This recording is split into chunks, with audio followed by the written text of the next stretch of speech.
Un an après la chute de Mohamed Bazoum au Niger, le général Tchani prépare de grosses surprises. Le sujet du jour et nous en parlons au plateau avec Nani Sossou.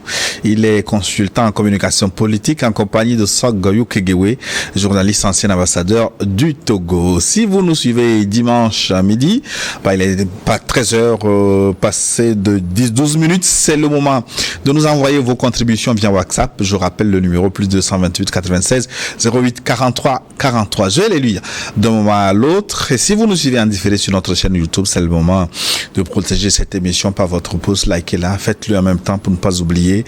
Et abonnez-vous à notre chaîne pour recevoir des émissions dès qu'elles sont prêtes. Et n'oubliez pas d'activer la cloche de notification et partager New World Forum pour porter loin la voix de cette Afrique qui refuse d'être colonisée. Pour cette seconde partie, avant de retrouver les téléspectateurs, nous allons revenir un instant sur l'accord douanier signé entre le Togo et l'AES. C'est un accord signé alors que la CEDEAO menaçait d'imposer visa et passeport aux habitants, aux citoyens de l'AES. Nani Sossou, c'est vous qui aviez la parole. Oui, mais je disais que nos peuples n'avaient pas besoin de passeport pour voyager. Entre le Mali et le Burkina, ça passe bien. Nous, ici au Togo, quand on veut aller au Ghana, on n'a pas besoin de passeport. Ce sont les décisions politiques qui sont en train d'être prises et qui vont connaître un flop. Quand on dit qu'il faut un passeport. Est-ce que ce n'est pas une conséquence logique du retrait de l'AES de la CEDEAO? Oui, mais la CEDEAO, tout le monde le dit, tout le monde se plaît aujourd'hui à le dire, dans tous ces 15 États, que c'est devenu un syndicat de chefs d'État, que ce n'est plus la CEDEAO des peuples, que les Yadema, les Yakubu Gowon, les Kounché, ce n'est pas cette CEDEAO-là que ces pères fondateurs ont voulu. On a politisé la CEDEAO, on a tellement fait en sorte que ce soit des puissances extérieures qui viennent dicter à l'intérieur de cette organisation ce que les peuples devraient faire. Regardez, quand on dit qu'il y a incompatibilité entre l'AES et la CEDEAO, moi je n'en vois pas. L'AES peut toujours être... on peut toujours accepter l'AES dans la CEDEAO si ces chefs d'État veulent. Regardez le Conseil de l'Entente. Ça fait combien d'années que ça existe? Mais est-ce que le Conseil de ces pays-là, les 5 pays qui constituent le Conseil de l'Entente, ne sont pas toujours membres de la CEDEAO? Qu'est-ce que ça a donné comme résultat négatif jusqu'à présent? Donc, ce qu'on doit dire, c'est que la CEDEAO a besoin d'être réformée pour faire en sorte que cette question de visa, puisqu'il y aura forcément, si on demande des visas au membre de la CEDEAO, au pays de l'AES, les pays de l'AES aussi vont exiger des visas. Mesure de réciprocité. Mesure de réciprocité. Et cela va engendrer des pertes économiques énormes dans l'espace sous-régional. Donc, aujourd'hui, il ne s'agit plus pour nous de dire tel pays doit faire ceci à part, tel autre pays doit faire ceci à part. J'ai toujours dit que même dans la lutte contre le terrorisme, il va falloir que nos États mutualisent leurs forces, mutualisent les renseignements, mutualisent les équipements pour pouvoir arriver à bout du terrorisme. Pris isolément, nos pays n'ont pas cette capacité-là à endiguer l'hydre terroriste qui est commandité de l'extérieur. Ce n'est plus possible. Donc, l'union douanière qui a été créée entre aujourd'hui le Togo, si on peut dire union douanière entre le Togo et les États de l'AES, ne respectent que la SDECAF et la CEDEAO. Excellence. Est-ce que le Togo ne serait pas vu de mauvais œil par ses homologues de la CEDEAO avec cet accord douanier entre l'AES? Tous ces hiboux de malheur qui siègent à Abuja ont toujours mal vu tous ceux qui travaillent pour l'indépendance de l'Afrique et des Africains. Ça, c'est pas nouveau. Le Togo est, disons, dans leur viseur parce qu'il empêche qu'on esclavagise les pays du Sahel. C'est tout. Ils ne peuvent pas ne pas être contre lui. Mais ça ne fera ni chaud ni froid. Un chef travaille en regardant sur le long terme. Tous ces pays-là, un jour, ils feront la même chose avec les pays du Sahel. Le président du Togo n'a fait que prendre de l'avance sur les autres. Ils passeront tous par là. On ne peut pas parler aujourd'hui du Niger sans parler des derniers développements avec la délégation nigérienne qui est allée voir le président Talon du Bénin. Mais avant tout, coup de chapeau aux deux anciens présidents du Bénin, Nicéphore Dieudonné Soglo et Boni Yahi. C'est eux qui ont mis dans la balance leur poids d'anciens présidents pour faire entendre raison à leur jeune frère Talon, pour lui dire, mais la guerre que tu mènes là, tu la mènes contre les Béninois, pas contre les Nigériens. Ok. Maintenant, ça fait partie des objectifs aussi de Tiani. Et qu'est-ce que les Nigériens ont dit dans leur discussion avec Talon? Mais il faut que, de part et d'autre, dans la lutte contre les bandits, c'est le mot qu'ils ont utilisé, qu'on puisse mutuellement s'interpénétrer. C'est-à-dire que les bandits qui attaquent au Niger ne doivent pas se réfugier au Bénin et vice-versa. Parce que le Bénin aussi, de temps à autre, connaît des attaques contre son armée, comme ils viennent le faire aussi chez nous ici.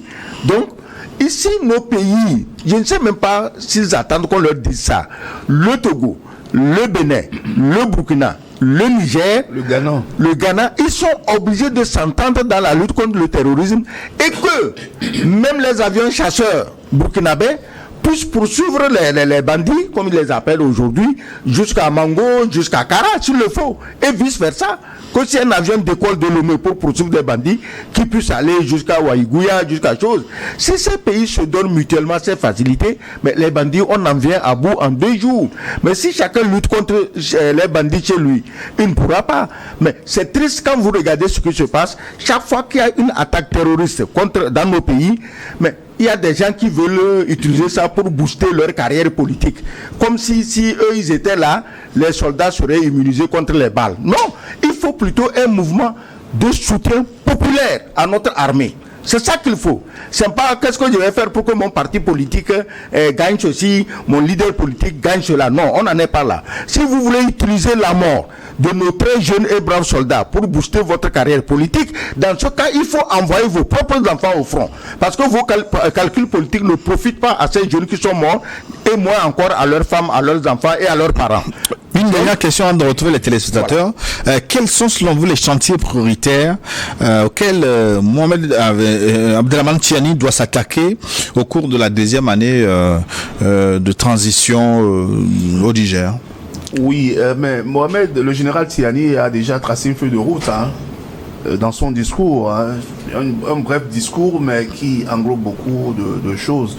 Notamment, d'abord, la lutte contre la malnutrition, l'autosuffisance alimentaire. Et dans ce cadre-là, il a dit que sur fonds propres, le Niger a déjà engagé des réformes, notamment l'irrigation, pour qu'on puisse exploiter toutes les potentialités agro-pastorales du Niger, pour qu'il y ait l'autosuffisance alimentaire.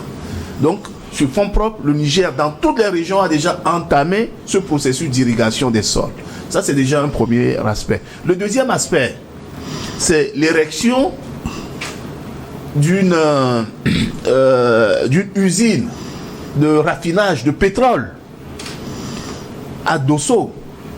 Et en plus de cela, à Zender, il y aura un institut de pétrochimie, un institut technique de pétrochimie à Zender. Donc ce sont des feux de route qu'il est en train de dresser pour que le Niger puisse amorcer un pan de son développement. En dehors de ça, il a parlé de la nationalisation de beaucoup d'industries et des ressources du sous-sol. Des ressources du sous-sol. Il en a parlé. Et il a dit quelque chose d'important pour absorber le chômage.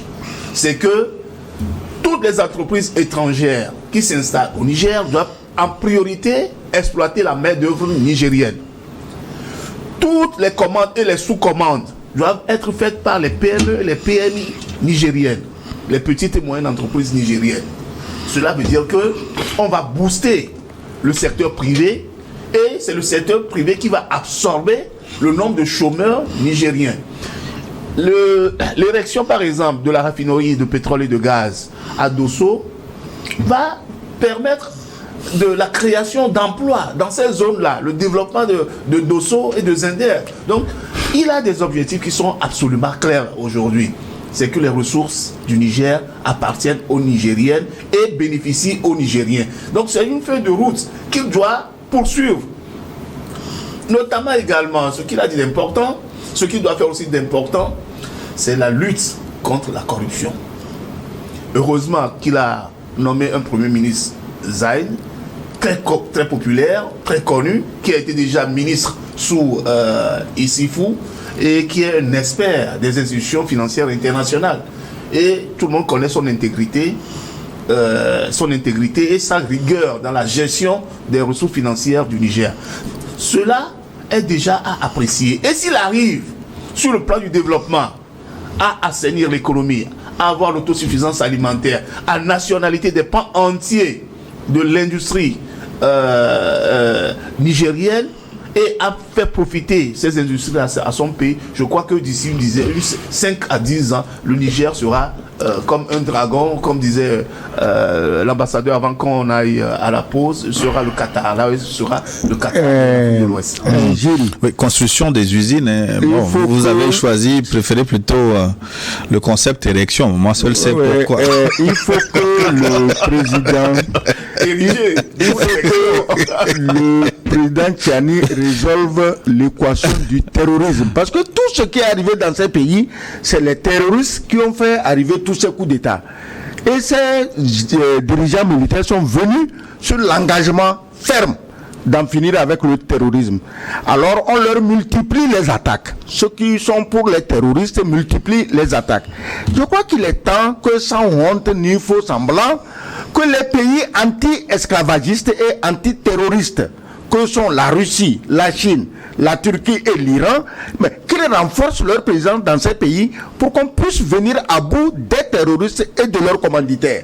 Parce qu'il y a ceux qui soutiennent et financent les terroristes et il y a ceux qui sont vraiment décidés à en finir avec le terrorisme. On les connaît tous, ce n'est plus un secret.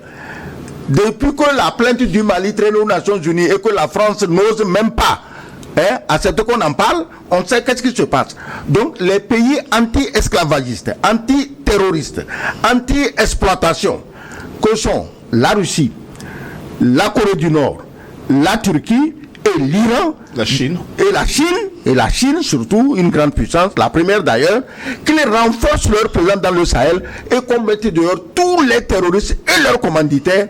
Et je vous dis, je l'ai déjà dit, l'AES, c'est le futur Qatar, c'est le futur Dubaï, c'est le futur Arabie Saoudite. Nous tous, nos enfants, nos petits-enfants iront chercher du travail là-bas et les Français même viendront chercher du travail. Il n'y a pas de honte à ça. Aujourd'hui, des Espagnols... Au Maroc. Voilà, des Espagnols vont travailler au Maroc, il n'y a pas de honte à ça. Les Français même des Portugais vont travailler en Angola, il n'y a aucune honte à cela. Chacun est payé par rapport au travail qu'il fournit. Mais on ne peut pas être les derniers en train d'aller commander du travail ailleurs alors qu'on est assis sur des fortunes. Inch'Allah, pour parler comme les Nigériens, je vais maintenant me consacrer aux contributions des téléspectateurs. Je voudrais commencer par le Canada, si vous le voulez bien. Bonjour New York TV, salut à vous, mon frère Gilles, bien reçu, mon père et doyen, l'ambassadeur Sergoyou, et mon frère Anani Sossou. Je voudrais solennellement demander un service au doyen Sergoyou et Anani Sossou, s'il vous plaît, dorénavant. Dans la deuxième partie du forum, ne répondez plus aux esclaves de l'Occident, à l'occurrence la France, qui écrivent de la merde. Ces esclaves de salon ont le syndrome de Stockholm et sans la moralité, on ne peut pas parler de la morale avec les gens qui n'en ont pas. Merci beaucoup à New TV et à vous tous pour le travail crucial et vital pour le peuple africain. Pour terminer, je dirais ceci: si votre forum du dimanche n'existait pas, il aurait fallu le créer pour la survie de l'Afrique. Merci beaucoup, c'est très gentil. C'est Souleymane Traoré, malien, sahélien et panafricain résident à Vancouver, au Canada. Merci beaucoup. Merci. Toi aussi. Oui, ça nous va au cœur. La Guinée maintenant. Bonjour, le général Tiani est arrivé comme une lumière sur le Niger. L'inégalité dans les institutions publiques, les terroristes, l'esclavage des métropoles sont en quelque sorte que Tiani combat nuit et jour. Merci pour le travail sans fin. Vive l'AES, vive l'indépendance. Bon week-end à mon ambassadeur et salut à toi Gilles. C'est Siriki Kondé depuis Nzerekore, Guinée, Conakry. Merci beaucoup. Abdul de Bruxelles nous a écrit aujourd'hui: Bonjour New York TV, c'est Abdoul depuis Bruxelles. Tout d'abord, un grand merci à toutes nos forces armées et toutes nos condoléances, mes condoléances aux soldats tombés vers Tillabéri. Nous, diaspora nigérienne et la nouvelle génération, disons merci au CNSP pour avoir rompu tous ces accords coloniaux et chassé les bases militaires. Juste deux petites questions pour notre Baba ambassadeur et le tonton Anani Sossou. Pourquoi Issoufou, l'ancien président, est toujours en liberté? N'oubliez pas combien de morts il y a eu quand il était au pouvoir, et aussi quelle solution pour la vie de nos chers au Niger. Nos parents se plaignent de ça, la vie chère. Quelle solution pour la vie chère au Niger? Merci pour tout ce que vous faites. Soyez bénis. Oui. Quelle solution pour la vie chère? Pour la vie chère, je crois quand même quelque chose de concret a commencé. Quand on diminue les prix de carburant au Niger, mais c'est le plus grand coup de pouce qu'on puisse donner à l'économie. C'est-à-dire que les autres prix aussi vont diminuer par rapport à la diminution des prix du carburant. Maintenant, son premier souci, c'était quoi? Pourquoi Issoufou est encore indépendant? Vous savez, soyons clairs. Moi, j'ai toujours soutenu, bec et ongle, les militaires au Mali, au Burkina, au Niger, dans leur coup d'État, parce qu'ils l'ont fait sans violence. Ils n'ont pas versé une seule goutte de sang. Que Issoufou, tant que Issoufou ne menace pas, ou ne menace plus le Niger, on est obligé de le laisser, parce que lui aussi il a des partisans. C'est pas la peine d'augmenter le nombre des anti-Tiani. On le laisse, mais le jour où son poulain, son protégé Bazoum ira au tribunal, je sais qu'en parlant il ne peut pas éviter le nom de Issoufou. On ira le chercher là où il est pour venir répondre. C'est pas qu'il est absous de tous ses péchés, non. Anani, ce n'est qu'une question de temps. Hein. Je voulais prendre par la première question. Ce n'est qu'une question de temps. La vie chère. Non, Issoufou, Mohamedou. Non, ce n'est qu'une question de temps aujourd'hui. Il y a déjà le fait que le tribunal a voulu juger, va juger Bazoum. Et là, on saura qui était qui et qui a fait quoi. Et si par extraordinaire, le nom de Issoufou parvient au tribunal, mais il sera convoqué pour répondre de ses actes. Ça, ce n'est qu'une question de temps, il ne faut pas se presser. Il faut dire qu'il y a seulement 1 an que Tiani est venu au pouvoir. En ce qui concerne la vie chère, il a dressé une feuille de route. Laissons-lui le temps, le bénéfice du doute, laissons-lui le temps d'implémenter sa solution de développement. Et tous les Nigériens vont en bénéficier. Déjà, le fait que le Niger exploite le pétrole et qu'il y a du gaz, mais cela aura forcément des incidences positives sur la vie des Nigériens. Il faut le laisser alors implémenter sa solution pour lutter contre la vie chère. Bonjour Léon, nous sommes encore très câblé sur le forum de ce jour. Le bilan du général Tiani est bien évidemment encourageant. Primo, la dénonciation des grands accords qui asphyxiaient le peuple nigérien constitue un grand pas dans le développement du peuple nigérien. Secondo,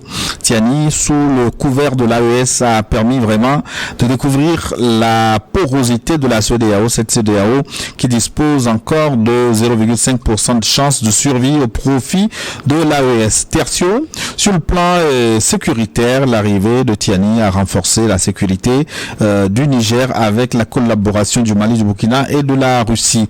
La prochaine étape est celle de la monnaie qui offrira une indépendance intégrale au pays de l'AES. Ceci amènera tous les pays francophones d'Afrique encore dépendants de la France d'en sortir des chaînes des puissances occidentales. Akpaki Ayeda Anani, vous avez un homonyme qui nous écrit de Sokode.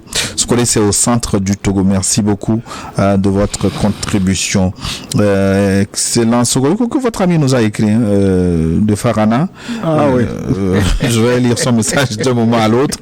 Bonjour à tous, surtout à l'homme à la parole orthogonale, j'ai nommé Eska, le doyen Sokode. Le Niger est en guerre et ne peut pas parler de bilan économique, mais en matière de sécurité, de souveraineté, ils ont 22 sur 20.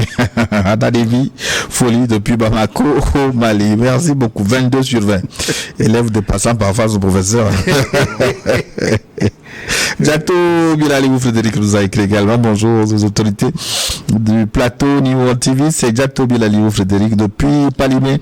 C'est formidable. Un an après le renversement de Bazoum, le Niger a subi une métamorphose, en l'occurrence départ des bases militaires de l'OTAN, relecture des contrats miniers et renforcement de la défense militaire nigérienne par les Russes, sans oublier la libération de la population nigérienne esclave précédemment sous le vassal Bazoum, et j'en passe. Merci Jato Bilaliou de Palimé, Palimé au Togo. Guinée-Conakry, l'enseignant Traoré.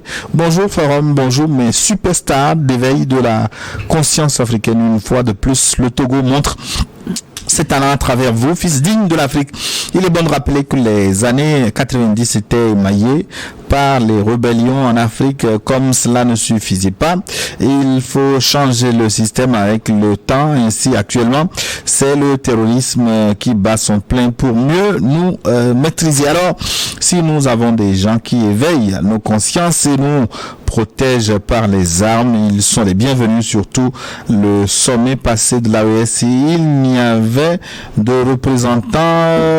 de représentant de l'Union européenne. Bon dimanche à vous. Nous vous saluons également depuis Farana, Guinée-Conakry. Ouais. Je continue? Oui. Ok, triple tape à vous, à toute l'Afrique, debout, recevez mes civilités. Gilles, mon modérateur préféré. Patriarche Sogoyou Kegewe, sentez-vous dignement salué.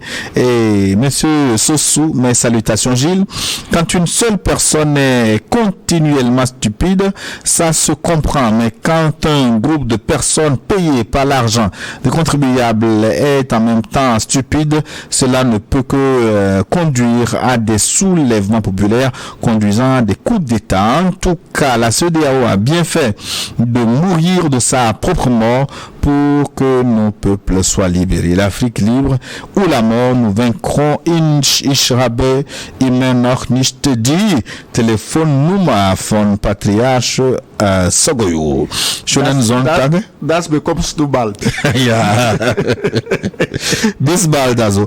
Schönen Sonntag euch allen. Jean-Claude depuis l'Allemagne. Vielen Dank, mein Freund. C'est bien dit, Excellence? Oui, mein Freund, ja. Ja. Ja, ja. Anaïs aussi, mais si vous ne comprenez pas, il faut dire ya seulement. Voilà.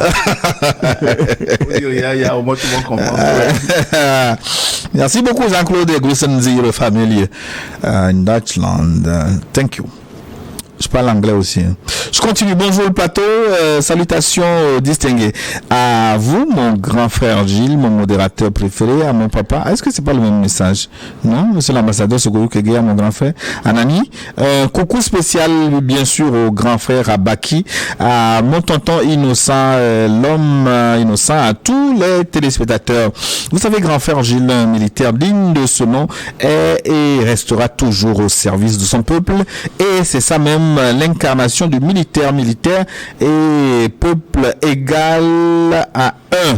Et quelles que soient ses bavures, c'est après tout un militaire, il meurt pour le peuple.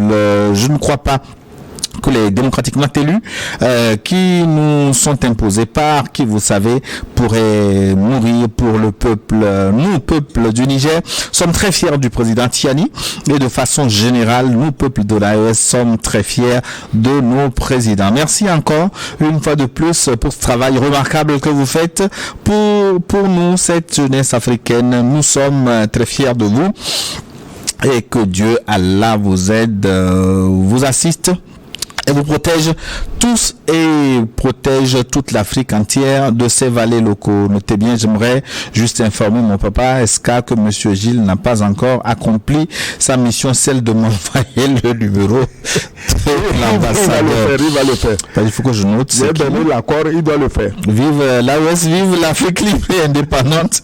Tous unis, nous vaincrons. Inch'Allah. C'est Abdul Wahab depuis Tilaberi au Niger. Il faut que je marque ce numéro pour revenir là-dessus et ne plus oublier de vous envoyer le numéro de son excellence Sagoyou Kegewe. Je voudrais vous renvoyer une question que lui quand même entre les lignes à travers les contributions des téléspectateurs. On a senti dans le discours du général Tchiani, le discours du premier anniversaire de sa prise de pouvoir, qu'il y a quand même une grande complicité entre les trois militaires au pouvoir au Burkina, au Niger et au Mali. Et il est revenu là-dessus, il les a remerciés, mais entre les lignes, on a vu qu'ils s'entendent beaucoup, il y a une grande solidarité et c'est plutôt salutaire pour les peuples du Sahel. Mais puisque les autres pays refusent la solidarité entre frères, maintenant tout le monde préfère être solidaire de Paris plutôt que d'être solidaire de son pays voisin. Mais si pour une fois des pays africains entre eux préfèrent la solidarité entre eux à une solidarité extérieure, mais il y a de quoi souligner cela et que Tchiani fait bien. Et pour surtout faire comprendre à tous les aventuriers que nous sommes toujours ensemble, nous sommes nous trois ensemble. Si vous voulez croiser le fer avec nous, préparez-vous à croiser trois fers. Voilà. Ouais, ce qui est raisonnable, c'est que Gilles, si toi et moi, on a les mêmes problèmes, on va être solidaires pour trouver des solutions à ce problème-là. C'est ce que les trois pays font. Les trois pays font face à une adversité qui ne dit pas son nom, où on veut tout simplement les éliminer. Quoi de plus normal qu'ils soient solidaires pour pouvoir affronter ces gens. On dit souvent que seul, on avance, mais ensemble, on y arrive. C'est tout ce qui se fait. Donc, ils sont là, confrontés au même problème. Ils sont obligés d'être solidaires entre eux, de mutualiser leurs forces, comme j'ai l'habitude de le dire, pour arriver non seulement à bout du terrorisme, mais également amorcer le développement de leur pays et surtout lutter contre les forces obscures qui sont tapis dans l'ombre pour pouvoir qui veulent les dégommer.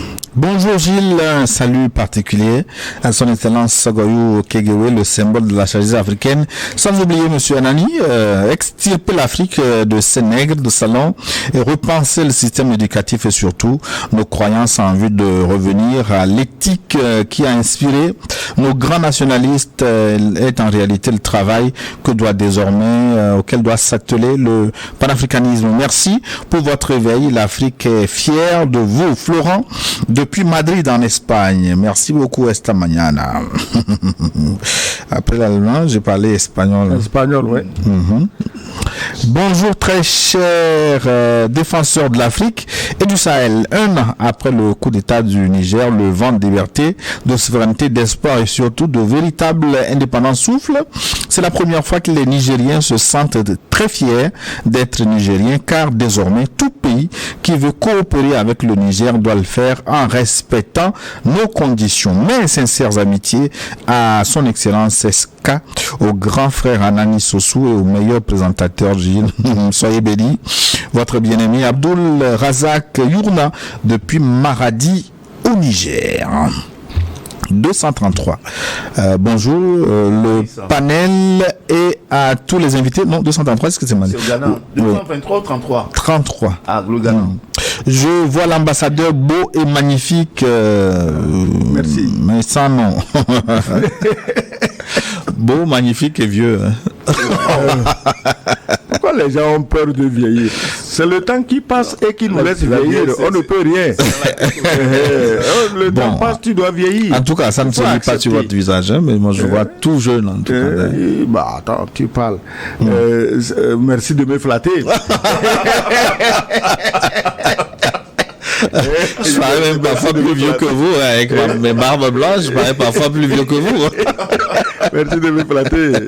Lui de Fidesz qui dit à son valet, flatte-moi, il dit, mais tu es le plus bel homme du monde. Il dit, ah non, ça c'est faux. Ça c'est pas une flatterie, c'est la vérité ça. Alors, donc... S'il vous plaît, ça fait des mois qu'on vous suit sans nom. Hein. Sans son. Ah ok, du côté du Ghana. Faites quelque chose pour nous. Ah ok. Ouais, problème de son. Voisin. Oui, oui, on a eu ce problème de son avec des décodeurs qui ne sont pas les nôtres, des décodeurs universels. Je me sens mais ce que que je ne comprends pas, peut-être au niveau technique, mais comment est-ce que les autres peuvent avoir le son et pendant que les Ghanéens n'ont pas le son? Non, sur nos décodeurs, les décodeurs New World TV, vous avez le son. Parfois, des gens utilisent des décodeurs qui ne sont pas les nôtres parce que les décodeurs universels permettent quand même de recevoir certaines de nos chaînes qui sont gratuites. Et donc, un problème d'aiguillage, les techniciens y travaillent. Moi, je vais les relancer après cette émission encore. C'est tombé dans de bonnes oreilles. Bonjour Gilles, et à tes invités que je salue avec amour. Moi, je pense que nos pays devaient être souverains et non indépendants. Pourquoi? Parce que l'indépendance de nos États, qui veut dire la liberté de nos États, alors que la souveraineté de nos États s'explique par la non-soumission à aucun État ou organe. J'explique mon message par ceci. Pourquoi on ne dit jamais atteinte à l'indépendance de nos États, mais on dit atteinte à la souveraineté de nos États. Tu peux être un indépendant, mais un souverain ne peut jamais être l'objet de soumission, ne peut jamais faire l'objet de soumission. Nos présidents doivent changer le mot indépendance par la souveraineté. C'est ce cas que nos pays peuvent changer. Merci et bonne émission. C'est Godswe Adjado depuis Segbe Adido Gome Lomé. Votre message est passé. Merci beaucoup. Léopold Kotor, l'homme majuscule de la partie. Bonjour Gilles, bonjour à mon très cher doyen Sagoyou et Sosouadani. Merci à vous pour le travail d'éveiller les consciences. Le général Tiani, le peuple nigérien et toute l'AES sont dans une bonne dynamique. Bravo et plus de courage à eux. Nous autres Ouest-Africains les soutenons fermement parce qu'ils sont sur la voie de la vérité. Vive l'Afrique émancipée, vive l'AES en avant-garde de la souveraineté. Vive New World TV, vive les peuples conscients de leur souveraineté pour l'Afrique et la victoire. Nous vaincrons. Léopold Kotor qui nous écrit de Cotonou au Bénin. Nous avons moins de questions. Beaucoup de contributions, tant mieux. Bonjour Plateau, bonjour l'ambassadeur SK Anani, en passant par Gilles. Les choses, hein. Oui, plus de questions. En passant par Gilles. Et pour la petite histoire, je m'appelle Anani aussi. Hein. Ah oui, ça je sais. Ah, vous savez. C'est pour ça que je... Ah bon. Je suis 4e garçon de maman également. Donc, on a déjà discuté. D'accord. Général Tiani est en train de dispenser le cours et le vrai d'un président qui aime son pays et sa patrie. Il est atypique celui-ci. Il met en route les Français et Américains et reçoit il revoit la manière d'exploitation du uranium nigérien. Pour nous, avant que les démocratiquement élus ne parlent du Niger ou de façon globale sur AEC, il faut qu'ils baissent les prix des produits sensibles. Plus en berne qu'a fait Tiani. Belle émission. C'est Kaldor Amlona, le baron de N'Djamena au Tchad. On vous suit au Tchad également. Hein. Merci. Le baron de Araruna, tu te rappelles le président? Notre jeunesse. Ouais. Kossi Edem de Dubaï, le fils du terroir. Qu'est-ce qu'il nous dit ce dimanche? Bonjour chers aînés, les vrais, mes défenseurs, mes salutations distinguées, heureux de vous lire une fois encore cet après-midi. L'aîné Tiani et ses deux jeunes frères, dont nos présidents valeureux feront encore plus de grandes choses pour leur pays tant qu'ils ont le soutien de la population et les pays qui veulent réellement devenir libres. Ils sont nos yeux et notre seul espoir de ce siècle. Ils ne doivent pas échouer car s'ils échouent, nous sommes enterrés à jamais. L'Afrique doit montrer aux yeux du monde qu'être noir ne signifie pas bête ou sans intelligence. Nous voulons avancer dans l'esprit d'État africain. Bonne suite de mission à vous, mes chers Kossi Edem de Dubaï, fils du terroir. La question que cela me suscite, c'est la contribution des populations. Est-ce qu'on a appelé soutien des populations? Il est primordial, lui aussi, que la population comprenne ce qui se joue, les enjeux de cette lutte pour l'émancipation de l'Afrique dans le Sahel pour que ce projet aboutisse.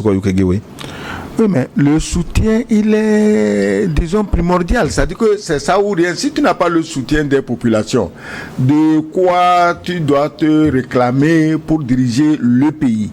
J'ai dit ici la dernière fois, j'ai souligné que les Nigériens ont compris quand même.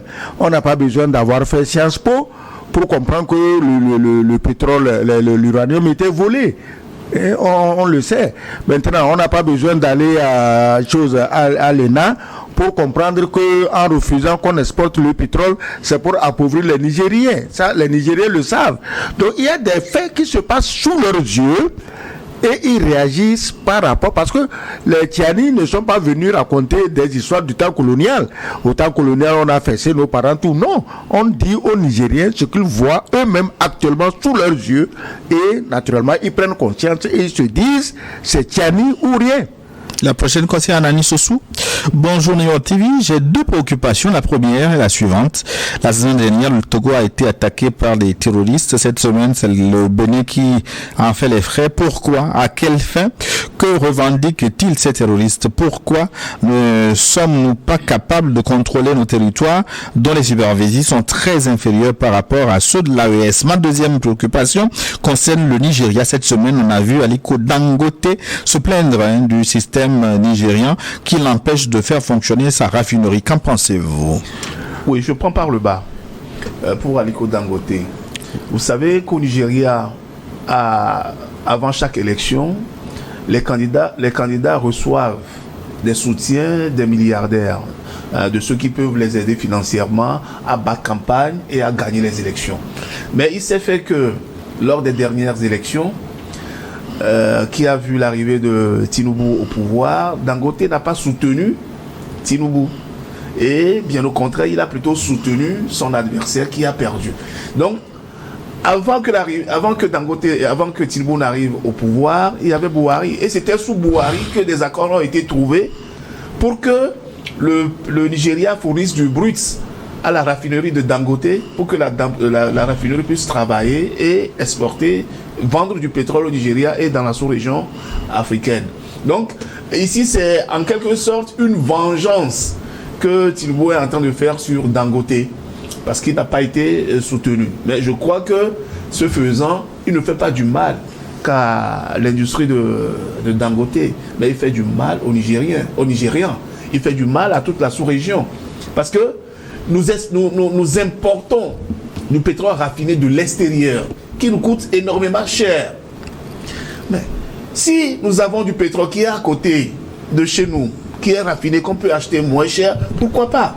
Donc je ne vois avec pas une main-d'œuvre locale, parce que la raffinerie de Dangote, ça doit exploiter beaucoup de main-d'œuvre nigérienne. Beaucoup de main-d'œuvre locale, mais ça va faire diminuer même le prix du litre. Ne serait-ce que grâce au transport. De carburant à la pompe. Et cela aura des incidences même sur nos économies, parce que une fois qu'on aura du carburant moins cher, le transport sera moins cher, et au niveau agricole, on va pouvoir transporter des fermes vers les villes la nourriture. Je voudrais faire réagir son excellence sur cette question. Comment comprendre ça? Oui, et moi je crois que on va revenir là-dessus. Moi je crois que Dangote, c'est pas n'importe qui, c'est l'homme le plus riche du monde, d'Afrique. Et avant de mettre une structure aussi géante, c'est en dizaines de milliards de dollars. 16 milliards. Il aurait dû prendre quand même certaines précautions. Signer avec Buhari ne suffisait pas. Il fallait verrouiller le contrat à l'Assemblée nationale, même jusqu'au Sénat. Mais il y a la continuité de l'État. Maintenant, laisse tomber la preuve. On est en train de le penser. Maintenant, il n'a pas soutenu Tinubu. Ça aussi, ce n'était pas intelligent. Moi, il faut s'inspirer du vieux Papa Bongo. En France, chaque fois qu'il y a élection, la droite prend, la gauche prend, le centre prend. Il s'en fout. Peu importe qui gagne, il est l'extrême droite. Voilà. Peu importe qui gagne, il est ami de tout le monde. Dangote est assez riche quand même pour financer équitablement ou également les grands candidats aux élections présidentielles au Nigeria. S'il n'a pas donné, c'est pas sérieux. Ceci dit, quand Sagna, la dernière fois, je reviens sur le député sénégalais, dit qu'il y a des présidents qui appauvrissent leur peuple, voilà un exemple sous vos yeux. Parce que en pénalisant la raffinerie, tous ceux qui travaillent là-bas, c'est pas les enfants de Dangote. Tu t'imagines toute la chaîne de valeur. jusqu'à la vente dans le pays, à l'extérieur du pays. Donc on voit l'exemple type d'un président qui est en train d'appauvrir sa population par vengeance personnelle. Par vengeance personnelle, parce qu'on ne lui a pas donné l'argent. C'est pas normal. Donc Guy Marius Sagna a raison. Encore et on devait faire attention à ça. À vérifier, parce que moi je n'étais pas là, je ne sais pas qui a pris quoi au Nigeria. Et donc lui-même l'a dit en pleurant. Il a tout dit en pleurant devant les médias. Je dis qu'il n'a pas pris assez de précautions. C'est sa version des faits. Vu sa fortune, il n'a pas pris assez de précautions. Moi, à sa place là. Ouais, mais un responsable comme Dangote qui viendra devant les caméras pour inventer. Non, moi je ne dis pas, c'est sa version des faits, donc il faut être juste prudent. Avec l'argent qu'il a à sa place là, j'aurais corrompu tout le monde de Lagos à Kano. Tout le monde. Ah oui, mais il ne faut pas s'amuser. On sait que ça marche comme ça. Maintenant, il dénonce la mafia du pétrole. Comment la mafia travaille? La mafia travaille soit en menaçant, en tuant, ou en corrompant, en donnant de l'argent. Alors, il ne va pas nous dire... Tinubu, est-ce qu'il ne faut pas voir aussi le bras des multinationales qui sont implantées sur place, qui exploitent le pétrole, et qui ne verraient pas d'un bon œil l'installation d'une raffinerie africaine? Même moi, dès que l'idée a germé dans la tête de Dangote de construire une raffinerie au Nigeria, il y a la mafia pétrolifère qui s'est mise en branle pour semer des embûches sur le chemin de cette construction-là. Et ce qui est encore sûr aujourd'hui, Tinubu, ce qui est sûr, il reçoit des pressions de la part de cette mafia-là, et qui sait d'ailleurs, je ne l'affirme pas, mais qui sait si cette mafia-là n'a même pas déjà corrompu Tinubu pour qu'il arrête de fournir du pétrole brut. Non, on ne va pas l'accuser de corruption, on ne va pas en arriver là, mais je dis qu'il est en train d'appauvrir sa population en pénalisant Dangote, mais Dangote n'a pas été prudent, il n'a pas eu les conseillers politiques qu'il faut, parce qu'on ne peut pas avoir tout ce magot, toute cette capacité d'investissement au hasard. Moi, j'aurais recruté même des fins limiers, des espions américains, français, anglais, nigériens, togolais. C'est-à-dire que tout le monde doit être mobilisé pour éviter ces mauvaises surprises. Voilà ce qui arrive. Personne ne sait ce qu'il a fait. En tout cas, c'est facile à dire de ce plateau-là quand même. Bon, un mot sur la deuxième question. Quelle était la première question? Oui, le Togo, le Bénin, de petits pays, en tout cas en superficie, qui n'arrivent pas à faire face au terrorisme. Non, mais quand on a des puissances étrangères qui sont derrière le terrorisme et que nos pays n'ont pas de capacité militaire pour pouvoir sécuriser nos territoires, qu'est-ce qu'on peut faire? C'est ça aussi l'un des problèmes qu'il faut soulever. Deuxième chose, c'est l'absence de mutualisation des forces de nos États qui fait que le terrorisme prospère. Si par exemple, le Togo, le Bénin, le Ghana, la Côte d'Ivoire, le Niger, le Mali, le Burkina se mettent ensemble, et le Nigeria, qui a une grande capacité militaire quand même, se mettent ensemble contre l'hydre terroriste, on y arrivera. C'est parce que nous avons des égoïsmes qui font en sorte que nous sommes divisés. Et ça favorise l'éclosion un peu partout des poches de terrorisme. Excellence. Gilles, je parlais tantôt de la nécessité de travailler ensemble, de la possibilité pour l'aviation nigérienne ou burkinabé ou malienne de poursuivre des terroristes jusqu'à Porto Novo, jusqu'à Cotonou, jusqu'à Lomé, s'il le faut. Mais si on est là, chacun enfermé dans son chose, ses fiertés personnelles, mais les terroristes vont nous menacer parce que ils ont attaqué le Togo. Ça fait mal. On n'en parle pas beaucoup et je trouve normal qu'on n'en parle pas beaucoup parce qu'il ne faut pas paniquer les gens et il ne faut pas non plus faire plaisir aux terroristes. Parce que si les terroristes nous voient en train de pleurnicher matin, midi, soir, ils vont dire mais les salauds on les a eus. On n'en est pas là. Nous sommes un pays et nous savons quelles sont les dispositions à prendre pour éviter ça. Le Bénin à côté de nous, que nous croyions protéger, puisqu'il a sur son territoire les bases que vous connaissez. On lui a dit, on lui a bien dit, que ces gens qui sont venus sont en train de former les terroristes. Ils ont hurlé que c'est faux. Bon, il a aussi eu sa dose de massacre. Alors, qu'est-ce qu'ils attendent ces pays pour faire appel, comme je l'ai déjà dit, à des pays antiterroristes, anti-esclavagistes, anti-exploitation, que sont la Russie, la Chine, la Turquie, l'Iran et la Corée du Nord. Ils attendent quoi? Ils attendent l'autorisation de qui? Mais s'ils attendent l'autorisation de quelqu'un va financer les terroristes et on va massacrer nos populations. Bonjour Forum, juste pour vous saluer, c'est Papa Sogoyou, Anani Sossou et vous-même, Gilles, je vous suis. Ça fait longtemps que je retrouve ma colère dans la colère de Papa Sogoyou et dans vos interventions. Je prie un jour, je prie de participer à cet éveil à mon retour. Notre éducation de base a été orientée vers la bénédicité. La bénédicité, ça existe aussi, il a fabriqué. Je crois que vous devez former plus de jeunes pour décourager les mauvaises intentions. L'ennemi continue de voir comme de nous voir comme des sous-hommes. Il n'arrive pas à accepter notre niveau de réflexion et se dire simplement qu'il faut redresser ces connards, qu'ils soient sûrs, c'est fini pour eux. NKE, le Lamba de Tel Aviv. Un grand merci pour votre travail et pour la religion. Ils vont comprendre la réalité bientôt. Un Lamba à Tel Aviv, ça doit être un oiseau rare. Et d'ailleurs, un deuxième message de Tel Aviv, un seul Luc qui nous a écrit. Oui. Vous êtes reçus de tout le monde entier.